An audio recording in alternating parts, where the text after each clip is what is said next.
My name's Dave DeBow, founder of MoneyPartnerFormula.com, and this show is built for everyday real estate investors who are actively doing deals and looking to scale using other people's money. So if you're an active real estate investor and you want to get featured on this show to talk about your own real estate and capital raising experiences, then just go to daveinterviewyou.com. Now let's get rolling with this episode, and remember to subscribe for daily interview content.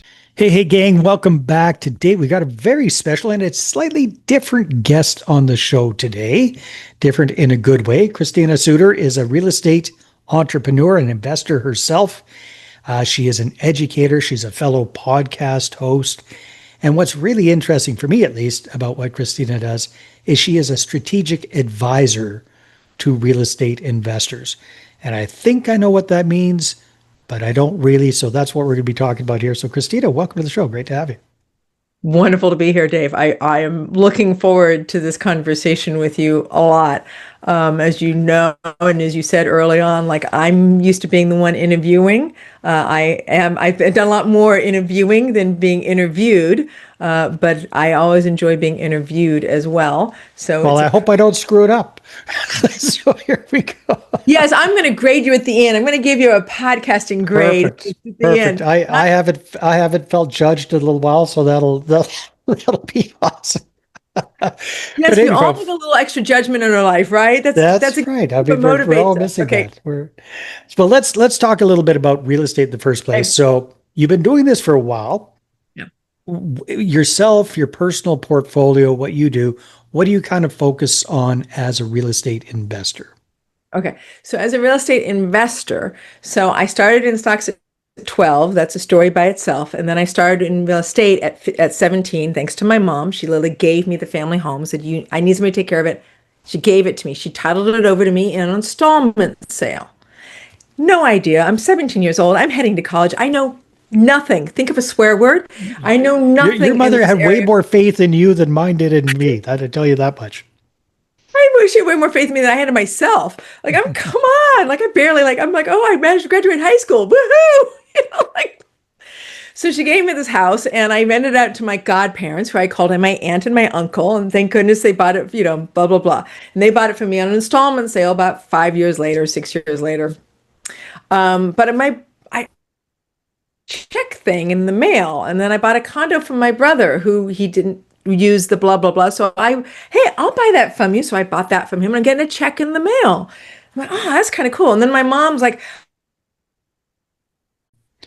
oops, we had a little glitch there, Christina. So you're talking about a condo that you got somehow from your brother. Let's pick up there, if you would. I did. I bought a condo off my brother, rented it out Section 8. So I got another little check. And then I bought a house for my mom to live in, because now she was ready to settle in and have a home again of her own, and pride of ownership. So literally almost, 1986, and then maybe 1989, and then now 2000. So about 10 years later, it's now worth 3 times what I paid for it. Thank you, California real estate. Only happens in California. Only happens in high infill areas like California. So thank you, California real estate. So now I was rolling out this high amount of equity on a home, and I'm like, well, I could buy several single families, or I could buy a multifamily. Mm-hmm. So I bought a multifamily in Van Nuys at a 7 cap, back when you could get a 7 cap in Southern California. For those of us in real estate for many years know that doesn't exist. And I did that. And then I started buying when I was traveling. So I started getting like really focused on buying real estate. I'm going to be a real estate professional. And I bought in 7 different states across probably about 4 or 5 years. And in 2006, 7, 8, and 9, I discovered I wasn't brilliant. I thought I was so smart. Oh man, it's all me. I'm doing just the right thing. And no, I'm not that smart. I had my humbling moment of 2009, like so many of us, and it's only made me a better investor. Much more humble as a human being, a much better investor, and much more cautious and knowledgeable. And that's what those painful lessons tend to do for us, I tell you what. They do. They do. So these days, what do you kind of invest in? What do you focus on for your personal portfolio? Not a problem. I like to divide my portfolio into thirds. I know what it feels like to have more than 50% in an asset that's not doing well. So one of the lessons. So I have about a third in direct ownership. I have some doors in Indianapolis that are single families. I have some multifamilies in Tulsa, Oklahoma, because I can get a 7 cap in Tulsa, Oklahoma. Mm-hmm. So I have some multifamilies in Tulsa, Oklahoma, and I'm still looking for more doors in Indianapolis and Tulsa multifamily right now this year. What does multifamily mean to you? Like it could Five be to two 50. units. What's that? The 5 to 50. 5 to 50. Got it. 10, 14, 22, Yeah. 32 doors, like right in that Nice. little pocket. Mom and pop owners. Yeah. You can get a deferred maintenance building, put a little time and effort into it. I know it. I've done, like I said, I've owned in multiple different states in my past. So to me, that feels very in my wheelhouse. Nice. I also do hard money loans. I'm an LP in several deals, limited partner in several deals. I know now to not drink only my own bathwater. I need to invest with other people, and I have a stock portfolio. And between all of that, I consider myself a diversified investor. I would think you are most definitely.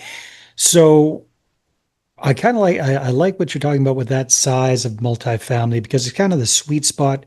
Quite often these buildings are a little bit too large for the average mom and pop real estate investor, or they think it's too large for them to get into, and they're too small for the big institutional guys to really pay much attention to. That's why So I'm yeah, ducking underneath the big institutional guys. yeah, exactly. Yeah. Very, very smart.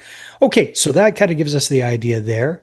You're also a strategic advisor. So that's what I'm kind of curious about because it almost sounds, because I've interviewed a ton of people that are syndicators and fund managers, and they're looking to bring on investors, raise capital for their deals. But it sounds like you're almost more of a financial planning side of things and advising people. So tell me what that actually looks like. I started as a small business advisor after I got my bachelor's in business and master's in psychology. I started as a small Mhm. business advisor, small business management, anything having to do with management in financial management, employee management, inventory management.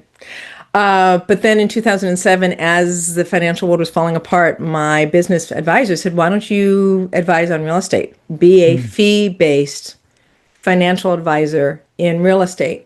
And I've interesting. really run with that since 2007. So my first clients were, how do we do a strategic short sale? How do Mm. we make sure they not only release the interest in the property, but also their judgment against me? Right? Yeah, yeah, that'd be nice. Yeah, Nice. We really want them to actually have a true short sale, which is I yeah. don't actually owe them the difference. So that's how I started. And really over time, because I've spent a lot of years doing personal growth work, I am a great believer and I'm very passionate and clear about your mindset. The stance you have with yourself is what defines your success in the field. So, if I may, one of my favorite topics is discernment versus judgment. Sure. What does that So, mean? thank you. Example, there's a train coming right at you on the tracks. You can see the headlights. It's in your eyes. Oh my God, what am I going to do? Am I going to stand here and scream at the train, which would be judging? It's not all that effective. Yeah, Not all that effective, and the train's still coming at me. I've noticed. Right? yeah. I've noticed. Or I can simply go, I don't like this, and I sidestep away. I use a moment of discernment versus judgment. We actually don't need our emotional state, judgment, righteousness, anger, resentment, in order to make a sound decision in one's life, whether that's financially, which is why my focus, Hmm. or whether that's personally. Like, I don't like the way that guy talked to me. I could get really upset about how rude he was to me or how rude she was to me. How could she did it? She's clearly not my friend. You could spend a lot of time in that. Some of us do. And some of us do. Some of us spend a lot of time in that, and Yeah. they enjoy that. Like it gets the adrenaline going, it gets the cortisol going. Like you really like enjoy the righteous feeling of I'm right, they're wrong. Like you can really Righteously indignant. Yeah, that whole bit. right, Yeah. or you could simply go, well, I wonder what they meant by that behavior because they've been my friend for a long time, right? Maybe I misunderstood something, or, they have a tendency to connect and disconnect. And do I like that as a friend? Do I want to stay with that? Maybe I don't want to stay with that. Or Mm. maybe, I don't want them to drink when they're around me. Or maybe right, there are a Don't want lot to of be around them when they drink. or I don't want to be around them when they drink. Like, Yeah. I don't have to be in judgment about it for me to be able to discern what is naturally a loving, caring boundary for myself. And I can actually stay in love and care with them if I'm not confused about what I want. I'm a lot less likely to need them to change who they are or be a certain way. Interesting. I like that. You know what that kind of reminds me of now that we're getting into the Sure. mindset stuff a little bit. I've been reading a little bit lately of Byron Katie and loving what Yes. is and that Yes. sort of idea. So Yes. that kind of Yes. feels a little bit similar to me to that. It is incredibly so. I studied Byron Katie for many years. I studied Ah, wow. the Ashaya monks. I studied with Insight. I studied with Landmark. I studied with Byron Katie. I studied Yeah. USM, MSIA, and even the Chris work, which I flew to New York and Germany to study. It has been a 25-year journey that I'm incredibly grateful for.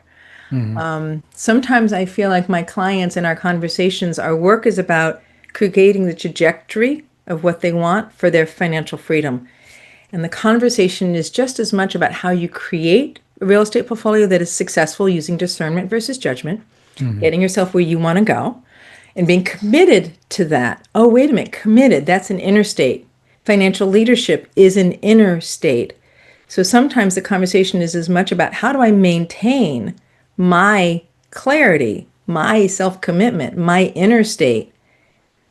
Doesn't have to be an againstness. It can be a for self and a love for the world, but still completely get the momentum you're looking for in creating the portfolio and the financial freedom you're looking to have. Well, it sounds like you bring a really interesting combination to the table. So, you know, a lot of us are really focused on the nuts and bolts of how to and, do this in this order and all that kind of stuff. And what we're missing, and I've seen this working with clients a lot, myself, what I'm missing is Mhm. that the emotional side, the psychological side, the mindset side, you know, that whole everything you just talked about, right? So the Mhm. discernment versus judgment, and then the commitment, and then staying committed, and keeping everybody on track for the long term. That's challenging. So it sounds like that master's in psychology has done you well. As well, I'm pretty sure the 20 plus years of going to all these things and studying all that might even be more valuable than that. Mine had something to do with it. It was a master's in spiritual psychology, officially, by the way, from the University of Santa Monica, and it was a profoundly good program. But Yeah. if you really want to be able to step back into self and really have that, it isn't just a 2 years master's program that does that. You are No, correct. it's a lifelong journey, It's I a think. lifelong journey. It's a lifelong journey. Hey there, if you're a capital raiser, a syndicator, or a fund manager, and you're looking for a steady flow of incoming accredited investor leads, then go ahead, grab a free copy of my new book, How to Get 20 Accredited Investor Meetings Every Month Without Cold Calling, Networking, or Chasing People. You can get that at 20accreditedinvestorsbook.com. Again, that's the number 20accreditedinvestorsbook.com. Well, let's get back to the real estate side of things Sure. of your how you're advising people. Mhm. And you mentioned there, you're showing them how to be um, non-judgmental and how to have those distinctions and that sort of thing, discernment. Yeah. Maybe walk me through what does that look like with us in real estate? Somebody's working with you. Yeah. Uh, how do you help them with that? Thank you for asking the question. I love it. Yeah. Okay, so it starts with what I call the investor profile. Where are you starting? Where do you want to go? Where you want to go? And how do you want to get there? And the where you want to go is layered with what is financial freedom for me, not just on money, Hmm. but the life I'm choosing to live. Because if I want financial freedom from having a job, being a professional flipper may not be the ultimate life I want to live because that's still a job. That's more than a full-time It's more job. than a full-time job, right? Yeah. So being able to choose the life you want to live so that your experience of freedom is that which you have in the back of your brain. We all have a vision of what freedom means. We all have a vision of what joy means. We all know this. The question is, how do I map that into reality?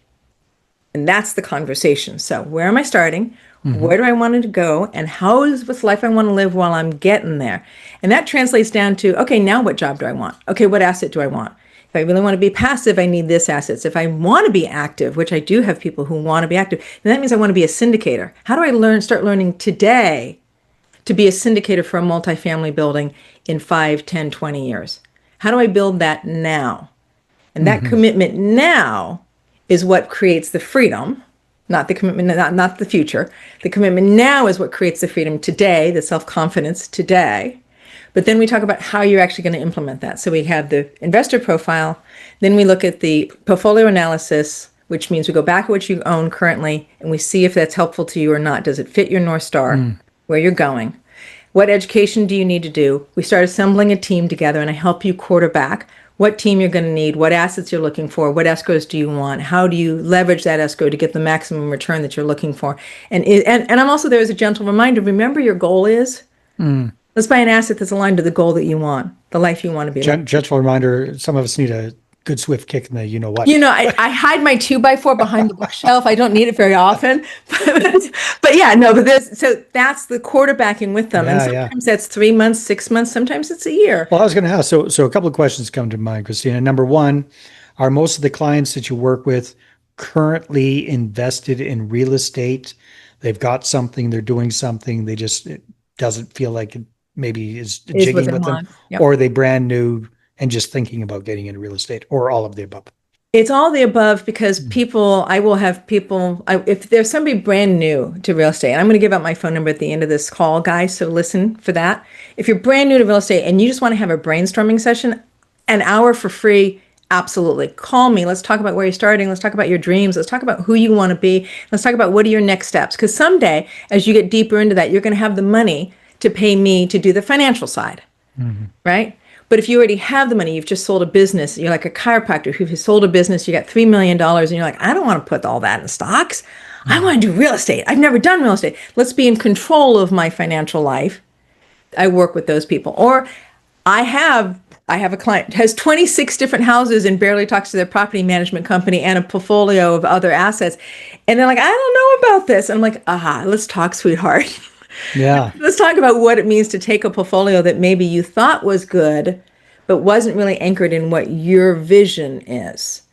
We take that portfolio and we now readjust it to the vision. So usually there's kind of a skew with clientele. Where do you tend to skew with your clients? Are they more newbies? I know you don't work with the newbies yet. Are they more on they've never been invested in real estate, just getting started, or people that currently have a portfolio? Both. Both? It's fairly even I spoke with both because they call me the real estate whisperer. It's sort of an unofficial tagline, right? Because I'm really working with people who have assets. So they do have assets. I've worked with people anywhere from $250,000 all the way to $50 million in equity. So I've worked with a large variety of people who have assets, but you have an asset. Otherwise, it doesn't make sense to pay me the big bucks, the quote unquote big bucks. Not that I'm that expensive in comparison to some others, but it doesn't make sense to pay me if you don't have some assets that you're willing to put at play.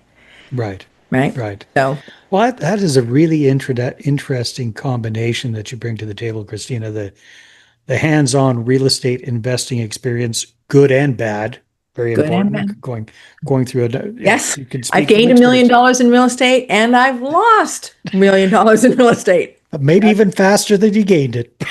The loss is faster than the gaining, but I've done that, and the point is that I'm still further ahead. The point is you need to know I've had more successes than failures, and we'll talk about my successes just as much as my failures. What's important is that people know that real estate is a field like a lot of other fields, like a baseball game, like a basketball game. When you're going for the shot, you don't make every shot. So you need to be prepared to have the successes and failures. So, but I have had enough successes that I do consider myself competent in the field. Let's put it that way. I think so. And then you've got the combination of that, plus the psychological side of things and the headspace side of things that is really so important, because you can be the best at real estate, but if you can't help people actually take the action they need to take and keep on track, then it's all for naught.